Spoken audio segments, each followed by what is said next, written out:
রান্নাঘর থেকে প্রত্যেককে আমার শুভকামনা জানিয়ে আজকের পর্ব শুরু করছি। আজ আমি লাল ডাঁটার একটা রেসিপি নিয়ে এসেছি। ডাঁটাগুলো 3-4 দিন আগে কিনে রেখেছি। একটু না শুকালে এর একটা পানসে বা জলীয় ভাবটা থাকলে অতটা টেস্ট লাগে না, ওই জন্য সামান্য একটু শুকিয়ে নিয়েছি। 3-4 দিন রাখলেই একটু টেনে যায় রসটা, তখন মিষ্টি লাগে। এইভাবে ছোটো ছোটো করে কেটে নিয়েছি। এটা আমি মাঝখান দিয়ে কোনোটা ফেলে দিচ্ছি আর কোনোটা এমনি রেখেছি। এখানে কাঁঠালি বিচি, পটল, বেগুন, আলু এই কটা জিনিস নিয়েছি, সবই অল্প পরিমাণে। নিয়েছি কাঁচা লঙ্কা।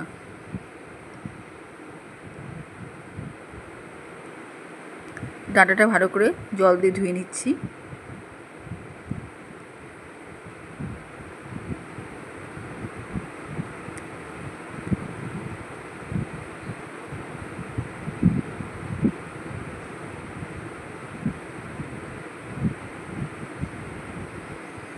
বেগুন আমি একটা বেগুনের অর্ধেকের অর্ধেক দিয়েছি। একটা পটল আর একটুখানি আলু। ডাঁটার পরিমাণটাই বেশি।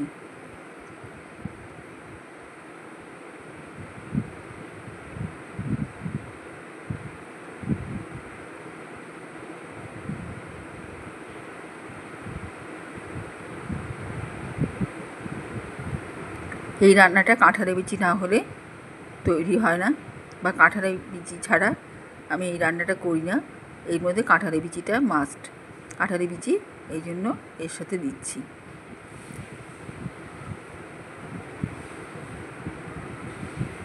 আর দিচ্ছি কাঁচা লঙ্কা। সবগুলো ধোয়া হয়ে গেল।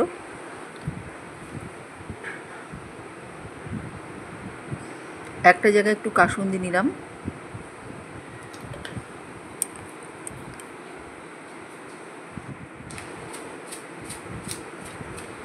লঙ্কা গুঁড়ো,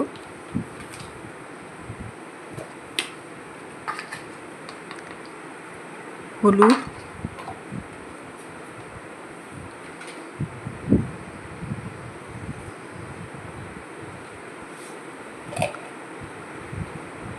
সর্ষের তেল,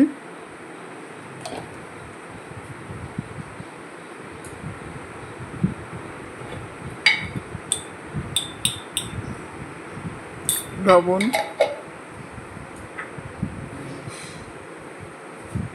এটা দিয়ে একটা সস মতো বানিয়ে নিলাম। চিনি,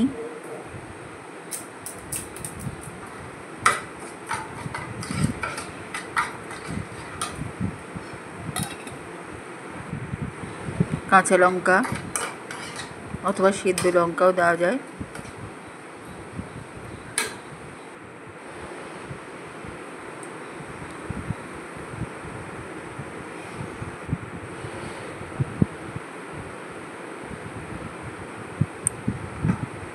আর দিচ্ছি এখানে লেবুর স্লাইস, রস বের করা চিবড়ে।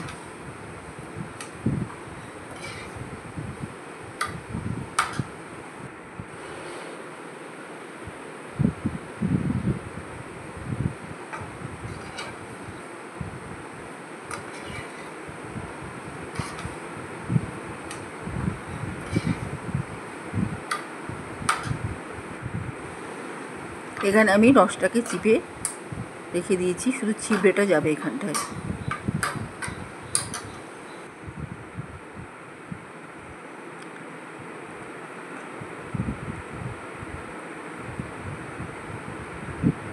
এই সসটা এই চচ্চড়িটাকে টেস্টি করে তুলবে। এখানে একটু তেল দিলাম প্যানে।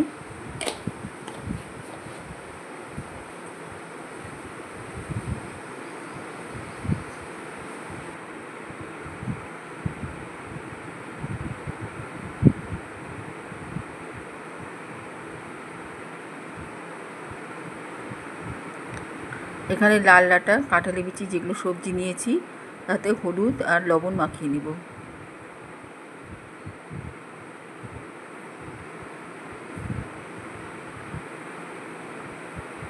প্রথমে বেগুন, আলু, পটল এগুলো ভেজে নিচ্ছি।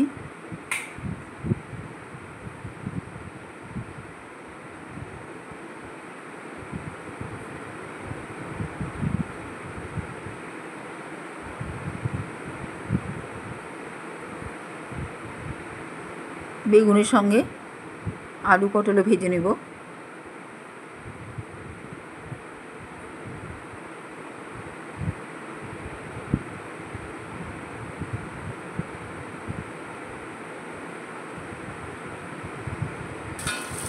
একটু ভাজা ভাজা হলে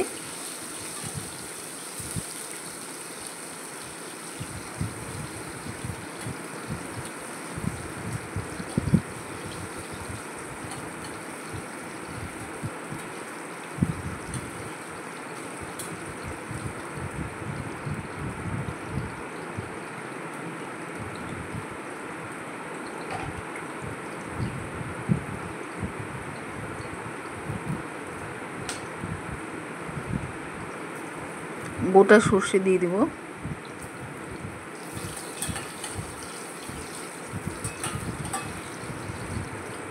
এবার সর্ষেটা ভালো করে পুড়ে এলে বা ভাজা হলে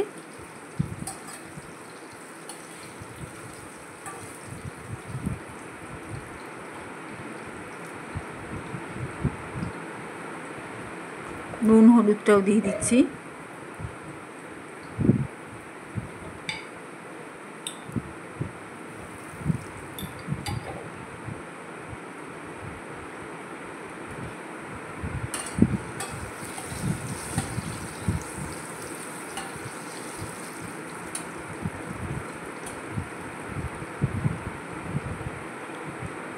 এই সময়তে ডাঁটা কাঁঠালের বিচি দিয়ে দিলাম।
এইভাবে ভালো করে ভাজা হচ্ছে জিনিসটা।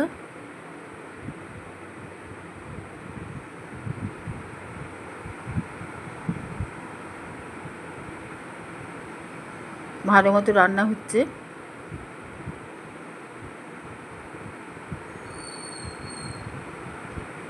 ভালো মতো ভাজা ভাজা হচ্ছে। ডাঁটা এরকম ভাজা ভাজা হবে। সব কিছু ঠিক মতো রান্না হয়ে যাওয়ার পরে আমি এর মধ্যে একটু সামান্য জল দিব। এই রান্নাটা একটু তেল বেশি লাগবে, তবে খেতে ভালো হবে জিনিসটা। কেননা ডাঁটা এমনি ডাঁটার চচ্চড়ির মধ্যে এমনি আর লোভনীয় বলতে সেরকম কিছুই থাকে না, কাজেই একটু এটাকে স্পাইসি করে তুললে খেতে বেশি ভালো লাগে। শুকনো ভাতের সাথে এটা খেতে খুব ভালো লাগে, বা ডাল ভাতের সাথেও ভালো লাগে। এইভাবে আমি আবার বারবার করে ঢাকা দিয়ে রান্না করছি যাতে ডাঁটাটা সেদ্ধ হয়, কারণ আমি এটা আস্ত আস্তই কেটেছি। চিনি দিয়ে দিলাম। আস্ত কাটলে কী হবে, ভিতরের শাঁসটা ভালো মতো সেদ্ধ হলে মুখে দিলে খুব ভালো লাগবে, চিবিয়ে খেতে খুব ভালো লাগবে। আর কাটলে মাঝখান দিয়ে কাটলে অতটা টেস্ট পাওয়া যায় না।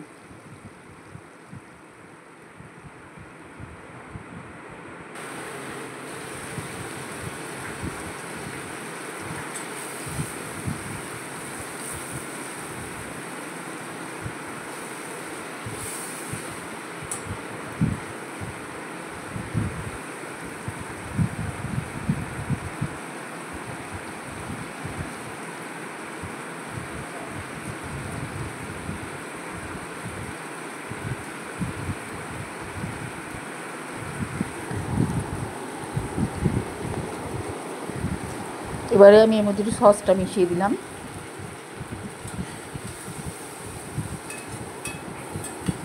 এই সসটাই রান্নাটাকে সুস্বাদু করে তুলবে।